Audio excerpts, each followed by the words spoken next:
sebagai tugas buah saya. Materi yang pertama yaitu tafsir ayat dan hadis tentang materi pokok pendidikan Islam. Materi yang kedua yaitu tafsir ayat dan hadis tentang tugas dan tanggung jawab pendidik. Baiklah, materi yang pertama yang akan saya bahas yaitu tafsir ayat dan hadis tentang materi pokok pendidikan Islam. A. Pengertian materi pokok pendidikan Islam. Pada dasarnya, pendidikan dalam perspektif Islam berupaya untuk mengembangkan seluruh potensi peserta didik seoptimal mungkin, baik dari aspek jasmani maupun aspek rohani. Pendidikan pada bangsa ini telah terjadi dikotomi, yakni antara pendidikan umum dan pendidikan Islam. Secara filosofis, materi pendidikan agama Islam sangat terkait dengan pedoman hidup manusia, tujuan hidup manusia, dan tujuan pendidikan secara universal. Hal ini sejalan dengan pendapat Muhammad Munir Mursi bahwa pendidikan Islam mengantarkan manusia untuk merealisasikan kebahagiaan dunia dan akhirat, juga meningkatkan takwa kepada Allah Subhanahu wa taala, meningkatkan kemampuan dan peran manusia dalam memakmurkan bumi ini serta menguatkan tali persaudaraan muslim. Hal tersebut juga dapat dilihat dengan meningkatnya jumlah pertumbuhan pengangguran di Indonesia. Sering didapatkan lulusan SMA yang menganggur, bahkan tak jarang pula didapatkan para sarjana yang menganggur. B. Materi pokok pendidikan Islam. Quran Surah Al-Ahzab ayat 21, Quran Surah An-Nisa ayat 36 sampai 37, dan Quran Surah Al-Musilat 53 dan 54 dan isi kandungannya. Yang pertama, Quran Surah Al-Ahzab ayat 21. Jika kita mencermati Al-Quran, maka dapat ditemukan bahwa Nabi Muhammad SAW dengan segala kesempurnaannya tidaklah dihadirkan hanya sebagai sosok yang harus dikagumi, digilai, dan dicintai, tetapi ia adalah representasi puncak kesempurnaan manusia yang harus dicontoh, digapai, dan diikuti. Allah Subhanahu wa taala berfirman, A'udzubillahi minasyaitonirrajim. Bismillahirrahmanirrahim.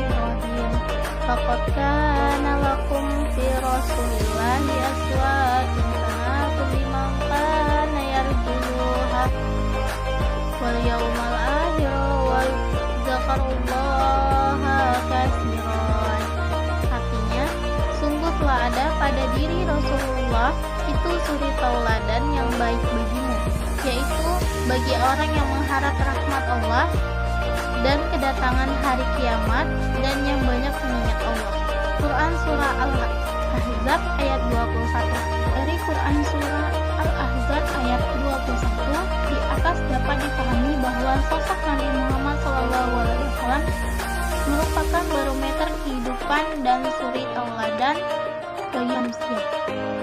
Sebagai pembawa pesan Allah Subhanahu wa taala, Nabi Muhammad SAW sukses menghidupkan pesan tersebut dalam dirinya dan bagi orang di sekitarnya. Sikap, sifat, dan nilai yang dibawa beliau meskipun tidak seluruhnya merupakan representasi dari ajaran-ajaran Al-Quran. 2. Quran Surah An-Nisa ayat 36 sampai 37. Di dalam Al-Quran, Allah Subhanahu wa taala berfirman dalam surat yang dijadikan pedoman umat muslim untuk berbuat baik, yaitu surat An-Nisa ayat 36 sampai 37.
berbuat baiklah kepada kedua orang tua, kerabat, anak yatim, orang-orang miskin, tetangga yang dekat dan tetangga yang jauh, teman sejawat, ibnu sabil, dan hamba sahaya yang kamu miliki.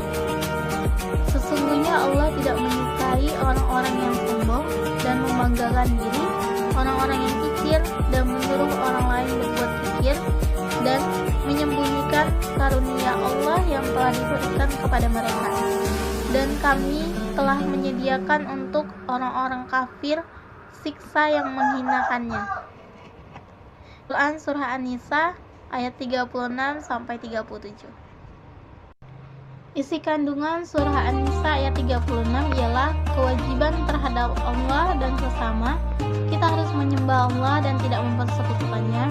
Juga kita harus berbuat baik kepada sesama seperti orang tua, orang miskin, anak yatim piatu, dan lain-lain. Sungguh Allah tidak menyukai orang-orang yang sombong dan suka membanggakan diri mereka sendiri. Isi kandungan Quran Surah An-Nisa ayat 37. Setidaknya ada 3 hal yang tidak disenangi Allah Subhanahu wa taala, yakni berperilaku kikir, menyuruh orang lain berbuat kikir, dan menyembunyikan karunia yang telah Allah berikan. Hal tersebut telah dipertegaskan di akhir ayat bahwasanya bagi orang-orang yang kafir adalah siksa yang menghinakan. 3. Quran Surah Al-Fussilat ayat 53-54. A'udzubillahi minasyaitonirrajim. Bismillahirrahmanirrahim. Sanurihim ayatina fil afaqi wa fi anfusihim hatta yatabayyana lahum annahu haqq. Awalam yakfi bi rabbika annahu ala kulli syai'in syahid. Ala innahum fi miryatin min liqa'i rabbihim alla innahu bikulli syai'in muhit. Artinya, kami akan memperlihatkan kepada mereka tanda-tanda kekuasaan kami di segenap ufuk dan pada diri mereka sendiri, sehingga jelaslah bagi mereka bahwa Al-Quran itu adalah benar. Dan apakah Tuhanmu tidak cukup bahwa sesungguhnya Dia menyaksikan segala sesuatu? Ingatlah bahwa sesungguhnya mereka adalah dalam keraguan tentang pertemuan dengan Tuhan mereka. Ingatlah bahwa sesungguhnya Dia Maha meliputi segala sesuatu. Isi kandungan surah yaitu kami akan memperlihatkan kepada mereka tanda-tanda kekuasaan kami di segenap penjuru langit dan bumi, yaitu berupa api, tumbuh-tumbuhan dan pohon-pohonan, dan pada diri mereka sendiri, yaitu berupa rapihnya ciptaan Allah dan indahnya nikmat yang terkandung di dalam penciptaan itu. Sehingga jelaslah bagi mereka bahwa Ia, yakni Al-Quran, adalah benar, diturunkan dari sisi Allah yang di dalamnya dijelaskan masalah dari berbangkit, hisab dan siksaan. Maka mereka akan disiksa karena kekafirannya mereka terhadap Al-Quran dan terhadap orang yang Al-Quran diturunkan kepadanya, yaitu Nabi Muhammad SAW. Dan apakah Rabbmu tidak cukup bagi kamu? Apakah tidak cukup sebagai bukti tentang kebenaranmu bagi mereka, yaitu bahwasannya Rabbmu tiada sesuatu pun yang samar baginya. Isi kandungan ayat 54. Ayat ini menerangkan keraguan-keraguan mereka tentang adanya hari kebangkitan, hari pembalasan, karena menurut mereka mustahil orang yang telah mati dapat hidup kembali, dan mustahil pula tubuh-tubuh yang telah hancur lebur bersama tanah itu dapat dikembalikan seperti semula dan dapat hidup kembali. Karena keraguan-keraguan itulah mereka menjadi tidak mampu memperlihatkan kebenaran Al-Quran dan kerasulan Nabi Muhammad SAW. C. Hadis tentang materi pokok pendidikan Islam.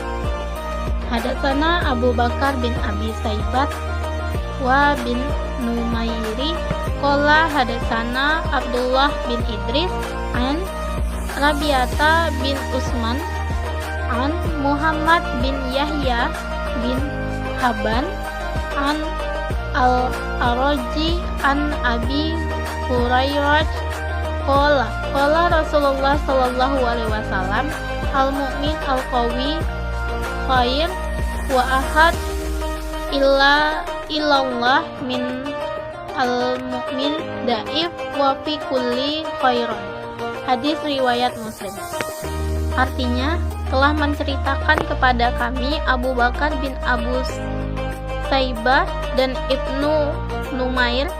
Mereka berdua berkata, telah menceritakan kepada kami Abdullah bin Idris dari Rabi'ah bin Utsman dari Muhammad bin Yahya bin Habban dari Al-A'raj dari Abu Hurairah.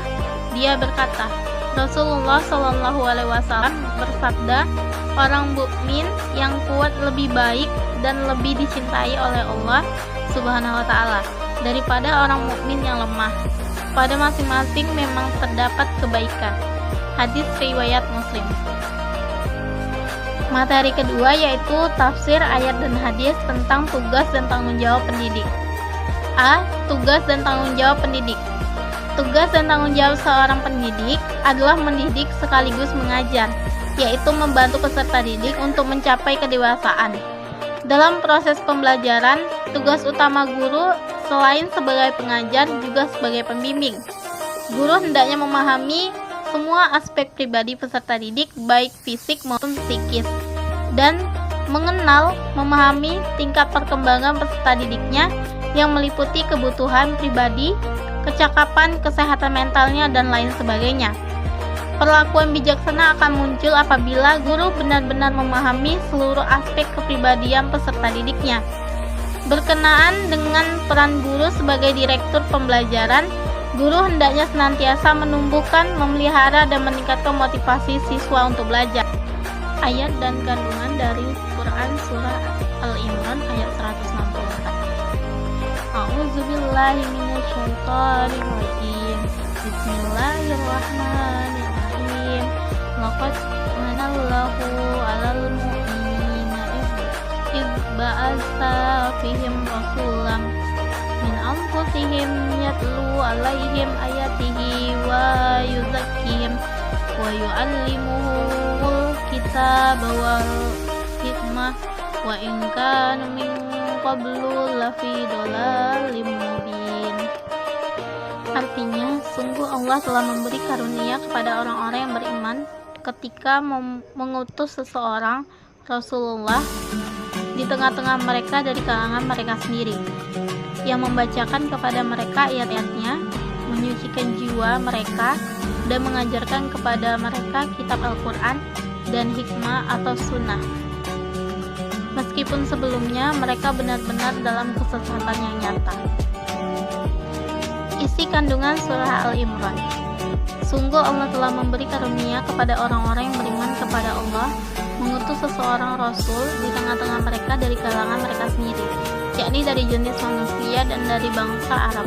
Ialah Nabi Muhammad yang dibacakan kepada mereka ayat-ayatnya, baik dalam bentuk wahyu yang diturunkan maupun yang terbentang di alam raya, menyucikan jiwa mereka dari berbagai penyakit hati, dan mengajarkan kepada mereka kitab Quran dan hikmah, yakni sunnah atau kemahiran melakukan hal yang bermanfaat dan menolak mudarat. Hadis tentang tugas dan tanggung jawab pendidik. Akhbarona Abu al-Mughirah hadatsana al-Auza'i hadatsaniya Harun bin Riyad an Abdullah bin Mas'ud annahu kana yaqul Rasulullah sallallahu alaihi wasallam aqdu aliman au muta'alliman au mustami'an au muhibban wala taqdu fiha bayina zalika wa in ma bayina zalika jahil wa in al malaikata tabsut ajnihataha lil rajuli qadda yang faqhin ilman min ridho bima yasnaun. Hadis riwayat Tabrani. Artinya, bersumber dari Abdullah bin Mas'ud bahwasanya Rasulullah Shallallahu Alaihi Wasallam bersabda, jadilah kamu orang yang alim atau seorang pendidik atau pendengar atau pencinta, dan janganlah kamu tidak menjadi seorang di antara kesemuanya sebagai seorang yang bodoh, karena sesungguhnya malaikat senantiasa membentangkan sayapnya untuk seseorang yang menuntut ilmu. Hadis riwayat Tabrani. Baiklah, cukup sekian materi yang bisa saya sampaikan. Lebih dan kurangnya saya mohon maaf. Assalamualaikum warahmatullahi wabarakatuh.